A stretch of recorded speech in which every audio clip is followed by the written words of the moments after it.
International matches நம்ம இதுக்கு முன்னாடி பண்ணிருக்கோம் இல்லையா? ஒரு டைம்ல இங்கிலாந்துக்கு வந்துட்டு விராட் கோலி தலைமையில ஒரு டீம் போனப்ப, அதே நேரத்துல வந்து ஷிகர் தவான் கேப்டன்சில பங்களாதேஷ்க்கு ஒரு சீரிஸோ, ஸ்ரீலங்காக்கு ஒரு சீரிஸோ போனோம்னு நினைக்கிறேன் நம்ம.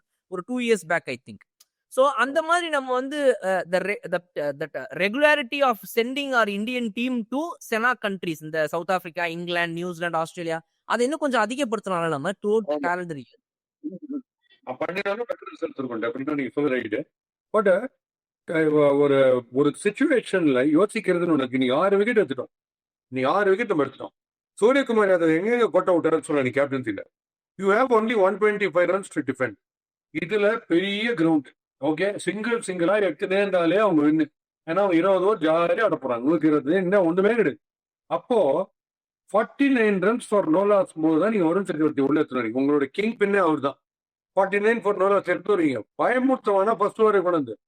நீங்க நம்ப வேண்டிய என் பையனோட மேட்ச் வாட்ச் பண்ணும்போது நான் சொல்றேன், டிராவிஸ் ஹெட் வந்தா ஃபர்ஸ்ட் பால் வருண் சக்கரவர்த்தி போட்டா அவே ஃப்ரம் த பாடி போய் தூக்கி அடிப்பாரு. லாங் ஆஃப்ல நல்ல ஃபீல்டரை வச்சா பினிஷ்டன். ஏற்கனவே வேர்ல்ட் கப்ல இதே மாதிரி தான் அவுட், திருப்பி அதே மாதிரி அவுட், சொல்லி வச்ச மாதிரி அதே மாதிரி அவுட். டிம் டேவிட் வந்த உடனே இவர் பால் ஸ்கிட்டாவும் எல்பிடபிள்யூ ஆவார்னா என்னை ஏமாற்றி ஒரு காட்டன் போர்டில் போயிட்டார் டிம் டேவிட். அதனால Varun Chakravarthy is your main ace strike bowler. அப்ப நீங்க முதல்ல கொண்டாம பாதி மேட்ச் போன பால் கூட என்ன பிரயோஜனம்? முதல்லயே 10 for 3 தானே உங்களுக்கு பயம். அதை விட்டுட்டு 49 for 4 கொண்டுறீங்க.